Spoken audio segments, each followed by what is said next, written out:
आए राम राम। भैरव उनके दर्शन तो अच्छे हुए केदारनाथ में रात को, भोलेनाथ के। लेकिन भाई 22 किलोमीटर की चढ़ाई बहुत दिक्कत कर दी। फिर हमने तो खिंचा लिया, 5-6 किलोमीटर तो पैदल चले गौरीकुंड तक। उसके बाद फिर खिंचा लिया। फिर उसके बाद उसने 5 किलोमीटर उसने हमें वहाँ छोड़ दिया, भोलेनाथ के मंदिर के केदारनाथ आने के लिए 5 किलोमीटर पीछे छोड़ दिया खच्चर वालों ने। फिर वहाँ से पैदल आई, बहुत दिक्कत हो गई, मैं थक गई।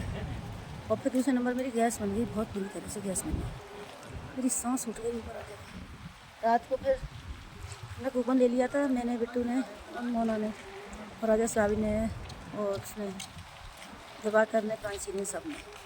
तो हमने रात को ही दर्शन कर लिए थे, फ्री हो गए रात को दर्शन करते हुए।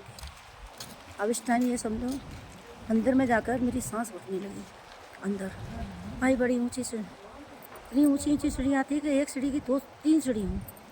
2 पुजारी मिल गए मुझे वहाँ पर बेचारे, उन्होंने मेरी सांस उठ रही थी बड़ी मुश्किल से, तो रेलिंग से निकली, साइड से हो कर आगे तक गई।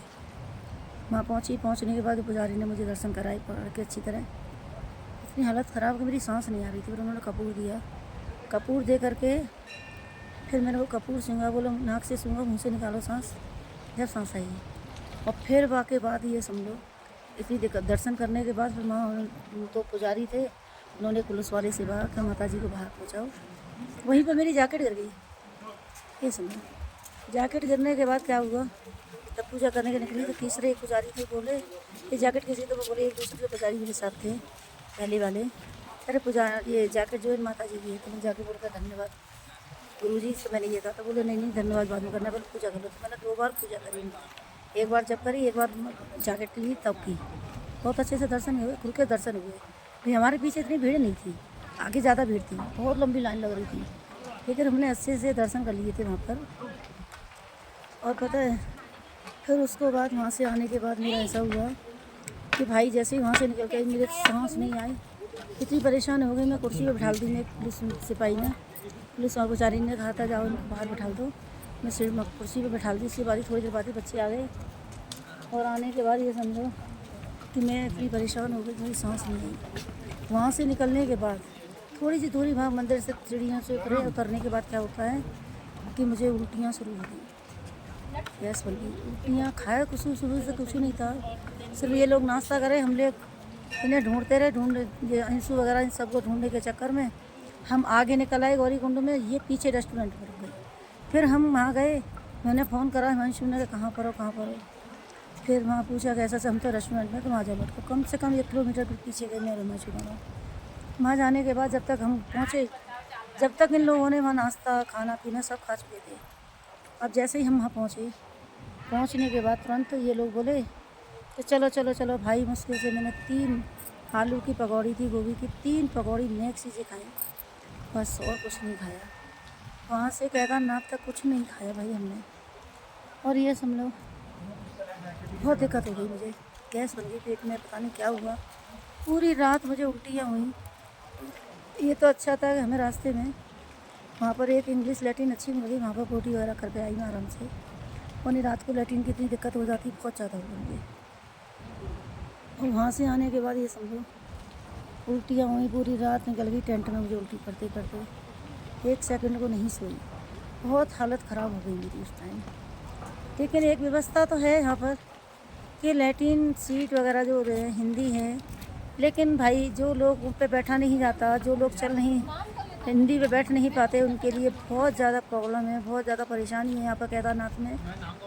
अब ये समझिए, मैं तो ये कहती हूँ, वैसे आपको गलत लगे या सही लगे मैं नहीं कह सकती इस चीज़ को। अगर दर्शन करने आना हो कभी तीर्थ यात्रा लंबे में या पढ़ाई चढ़ाई हो पहाड़ियों पर, तो आप जब भी आएँ यंग एज में आएँ, ओल्ड एज में मत आना, क्योंकि ओल्ड एज बहुत बड़ी दिक्कत खड़ी कर देती है हम लोगों के लिए। यंग एज में तो बच्चा कहीं भी बैठ के कहीं भी लैट्रिन पेशाब कर सकता है, और ओल्ड एज में जब तक इंग्लिश लैट्रिन नहीं है तब तक नहीं। वो तो ये समझिए कि मैं आराम से थोड़ा सा इतना रिलैक्स हूँ, योगा वगैरह करती हूँ, वर्जिश वगैरह करती हूँ 1-2 घंटे, उसकी वजह से मुझे थोड़ा इतना बैठने में दिक्कत नहीं हुई।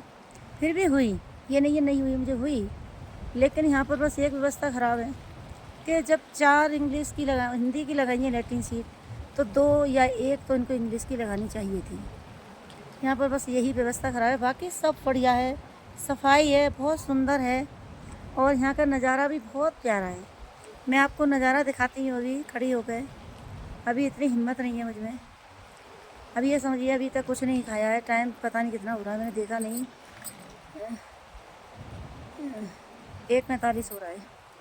अभी किसी ने कुछ नहीं खाया है और मुझ पर चला भी नहीं जा रहा है। सांस देखो, ये प्रांसी दे गई है मुझे कि बुआ जी थोड़ा बहुत ये खा लो, तो इसमें से मैंने 4-5 मूंगफली खाई है नमकीन, चिरबन में से निकालते हैं। और ये समझिए इतनी दिक्कत हो रही है चलने में। अब देख बच्चे कह रहे हैं चलो, और अभी तक ये समझिए बच्चे, भाई मेरा, बहन के बच्चे और मेरा बच्चा, मेरा लड़का सुबह के 3 बजे से बैठ लग रहा है लाइन में, अभी तक उनका नंबर नहीं आया है। ये समझिए अब 2:30 बजे 3 बजे मंदिर खुलेगा तब नंबर आएगा। अब देखते हैं कै बजे नंबर आएगा, कै बजे नहीं आएगा, अभी पता नहीं है। लेकिन ये समझिए आज मेरे बेटे का तो व्रत भी है सोमवार का।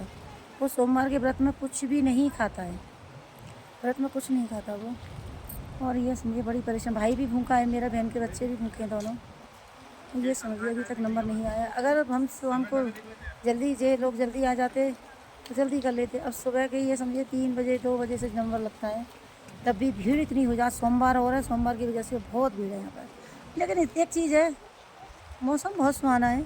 सुबह को बारिश आई थी, सुबह बारिश आई, मेरी बहुत तबीयत ख़राब थी। ये समझिए बारिश में ही मैंने उल्टियाँ करी, बहुत दिक्कत हुई, सब भीग गई बारिश में। पर मैं सूख गई, थोड़ी देर रुकी, उसके बाद बारिश इतनी तेज़ थी, आंधी सी भी थी। उसके बाद फिर बर्फ़ पड़ी, आई मैं तो उल्टियाँ करती थी, रजाई उड़ गए। पूरी दे रही थी उल्टी की, 1-2 बिस्किट खा के उल्टी गोली खाने की, उल्टी तो बंद हो गई मेरी। उसके बाद मैं लेट गई। 8 बजे 9 बजे उठी फिर मैं।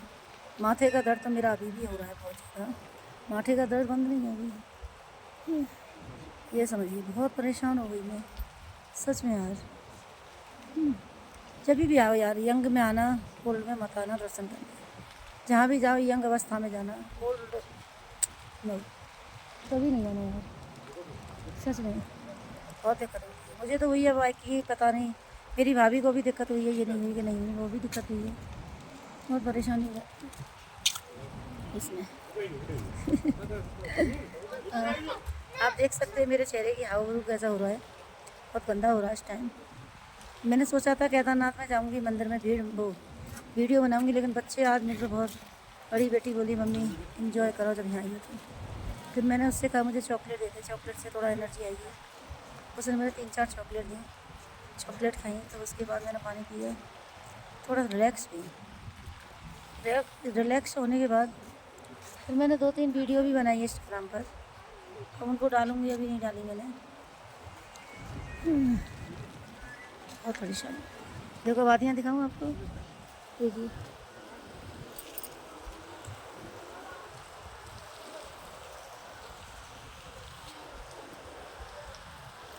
यहाँ पर पता है ऑक्सीजन की दिक्कत ज़्यादा है।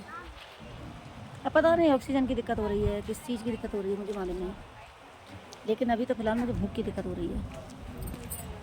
लेकिन अच्छा रहा, परेशानी में आए कुछ भी सही। मैंने तो भोलेनाथ पे जा कर के, हे प्रभु आ तो गई मैं, बस यही प्रार्थना थी प्रभु में। रो भी गई थी मंदिर में जब रेलिंग लग रही, माता रानी गौरी मैया भोलेनाथ से कहो मुझे अच्छे से दर्शन दें। बड़ी परेशानी होके आ रही हूँ मैं, जब रेलिंग में खड़ी थी तो गौरी मैया की कृपा से भोलेनाथ के दर्शन मुझे बड़े खुल के हुए 2 बार।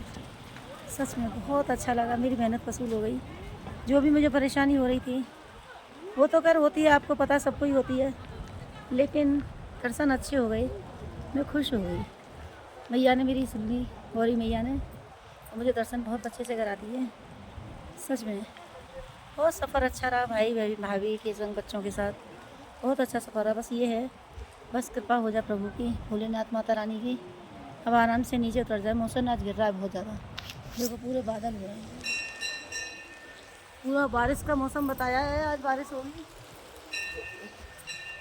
सुबह हुई थी तब टेंट में थे, बता रहे बारिश होगी, लगता रहा बारिश ही होगी, पक्का बारिश होगी। लेकिन हम सोच रहे हैं बच्चे जल्दी दर्शन करके आ जाएं सब परिवार वाले, तो फिर हम यहाँ से निकलें। क्या कर सकते हैं, निकलना तो है यहाँ से, फिर बताइए जाना तो है ही। मेरी तो सूरत इतनी गंदी हो रही है इस टाइम, बहुत दिक्कत हो रही है। नहीं भैया, इतनी प्यारी हो रही है भाई। और एक चीज़ और बताऊँगा आपको, अगर गौरी कुंड से आप खच्चर लेते हो तो 3500 रुपये का सरकारी रेट, और आप बीच कुछ में से रहते 1500, 1600, 1400, जैसे जैसे चढ़ाई है वैसे हिसाब से लेते हैं। और पिट्ठू बैग वाले हैं ना, जो पीछे बिठाल के चल रहे हैं पिट्ठू बैग वाले, उनका रेट आप सुनोगे ना भाई कान खड़े हो जाएंगे। पाल की 25,000 की एक आदमी की, जिसमें 4 लोग लेकर आते हैं, वो लाते हैं, बहुत लोग आ भी रहे हैं। तो पिट्ठू बैग वाले 20,000, 20 से 18 एक आदमी की, केदारनाथ तक लाने के लिए। तो ये समझिए बहुत डिफ़िकल्ट है भाई चढ़ाई सच में। खच्चर पे भी ये समझो हम लोग आए थे, गौरीनाथ से लिया मुझे नहीं चला जा रहा था, पता नहीं क्यों नहीं चला गया, समझ नहीं आया भाई। चढ़ाई बिल्कुल ऐसी है जैसे हम सीढ़ियाँ रखते हैं ना मकान के लिए, छत के लिए ऐसा करके सीढ़ी जो रखते हैं ना, बिल्कुल ये चढ़ाई है केदारनाथ की, बिल्कुल सीढ़ी की तरह चढ़ाई है। और ये समझिए भाई, एक पैर रखने पर दूसरा पैर रखने की ताकत ही नहीं रही। कम से कम 5-6 किलोमीटर तो हम वहाँ से, जहाँ से उसने उतारा था हमें बस वाले ने, वहाँ से हम आए। फिर आगे आके गौरी कुंड से हमने फिर बोली आई, ओके बाय।